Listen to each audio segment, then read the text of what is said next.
CPS is a system that no one in charge wants to defend, and yet no one in charge wants to change.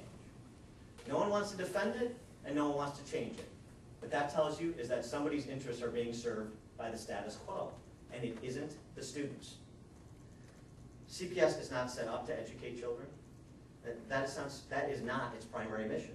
It is set up to provide, say it with me, secure jobs and guaranteed pensions to the teachers' unions who in turn support the established political order. So if Illinois is fixed, as I've said, how do we unfix Illinois? We bring Friedman's ideas to bear in the policy arena. We make arguments like Friedman did, over and over to anyone who will listen. As to our business climate, we cannot be satisfied with opposing Governor Quinn's tax increases. We need to be promoting tax cuts on productive activity like work and investment to spur entrepreneurship. We need to rein in state spending, not with one-time cuts and not with reliance on the courage of politicians. We need to impose statutory spending caps on state government so that spending year over year cannot increase by law by any more than population growth plus inflation. And if we have a good year and revenue exceeds that growth in spending, then that money is rebated back to taxpayers. No rainy day funds, no slush funds, no funny accounting games. It was statutory spending caps that Friedman was promoting in Michigan in 1976, ironically, when he was informed that he had won the Nobel Prize. So if anyone wants to submit my name to the Nobel Committee, I will not object. Of late, they seem to be giving those prizes out to almost anyone, and I could certainly use $1 million. As to education, we need to finish the work Friedman began by empowering families with choice in education. In the next 10 days, I will be rolling out my comprehensive school choice program for the city of Chicago and other failing school districts throughout Illinois at an African-American church on the south side of Chicago. My plan may or may not involve placing Jumbotron screens outside of the CPS administration buildings with looping video of Milton Friedman's Free to Choose. We need to and we can build non-traditional political coalitions around these important policies. We cannot tolerate discrimination.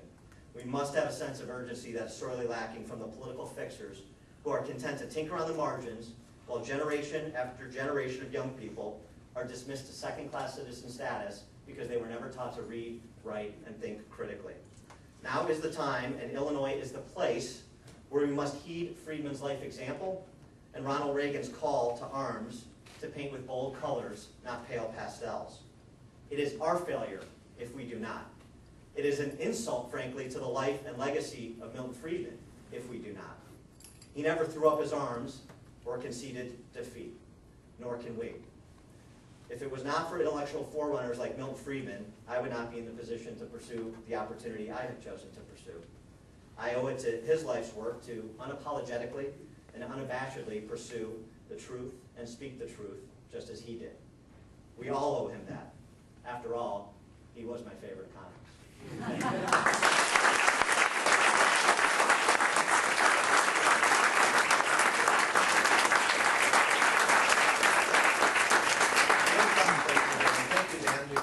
For a couple of questions, we're going to get you out at 1:30. That's what we promised to do. Mr. Proft, I think you know how to handle questions from the audience.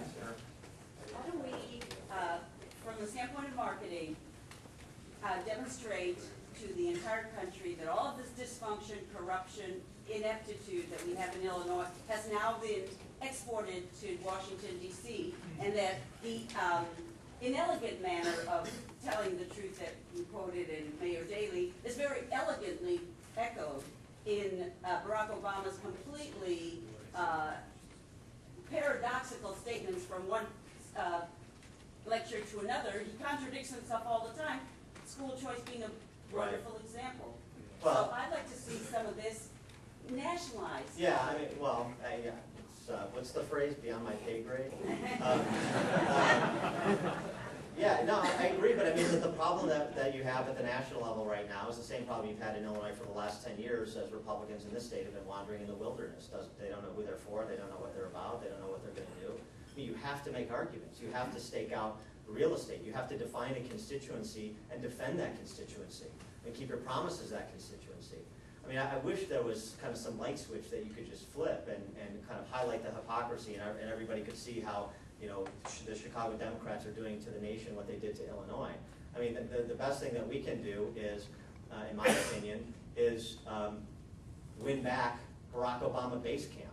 What a shock to the nation it would be. And they think this is such a blue state. They think that this is socialist paradise here where Barack Obama was born. What a shock it would be if we took back, if Republicans took back the governor's mansion, if we took back state senate as to the U.S. Senate seat, if we took back the chambers in Springfield based on a conservative reform agenda that provided contrast, not blurred the distinction, that spoke with moral clarity, didn't parse words. That's what I think we need to do.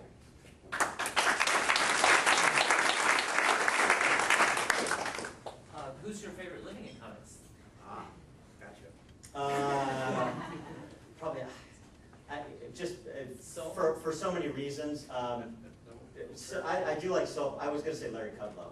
I really like Larry Kudlow. I really do. Just because he's a guy in the arena taking the fight to these folks. Yeah, Thomas Sowell is, of course, brilliant as well. One more? Education seems to be viewed as like a sacred value, and commerce is seen as sort of sullying that sort of thing. It's heartless, even in the form of a voucher to it. How do you think we can seize the moral high ground on this issue to really bring constructive education? On choice? Well, I mean, how do you see the moral high ground? I mean, we own it. We just have to be willing to stop tinkering on the margins and being satisfied with a couple more charter schools and call that reform. I mean, you can build non-traditional coalitions. Who doesn't have choice? Not country club Republicans, not my family, not Barack Obama's family. It's families on the south and west sides of the city, in places like East St. Louis and Rock Island, Peoria, Rockford. Those are the ones who don't have the same choices that everybody else has in these reverse Robin Hood schemes that I discussed. And so you build non-traditional coalitions the way they did in Milwaukee. Black female Democrat state legislator named Polly Williams 20 years ago, who helped lead the fight for school choice in the city of Milwaukee. Like I said, I'm announcing my plan at a Black Baptist church at 104th and Vincennes in 10 days.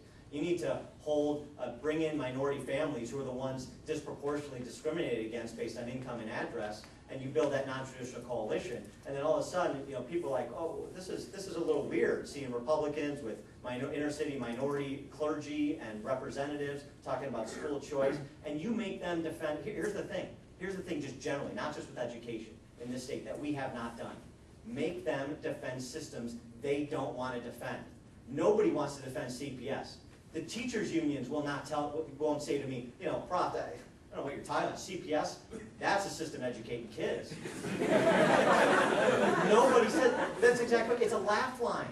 Nobody says that. You have to make them defend it. You have to make them defend the systems that they are responsible for and have been responsible for generations. It is not conservative Republicans that have been in charge of the city of Chicago and CPS. So it's time to kind of, in the social justice lingo, as John was talking about, it's time to speak truth to power in the state.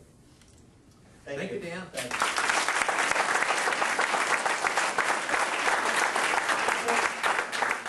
Two more quick things. Two other Heartland staffers are here, valuable individuals. Matt Glanz and James Vanderhaar are here. And the second thing is, on behalf of Joe Bast, I thank John Tillman.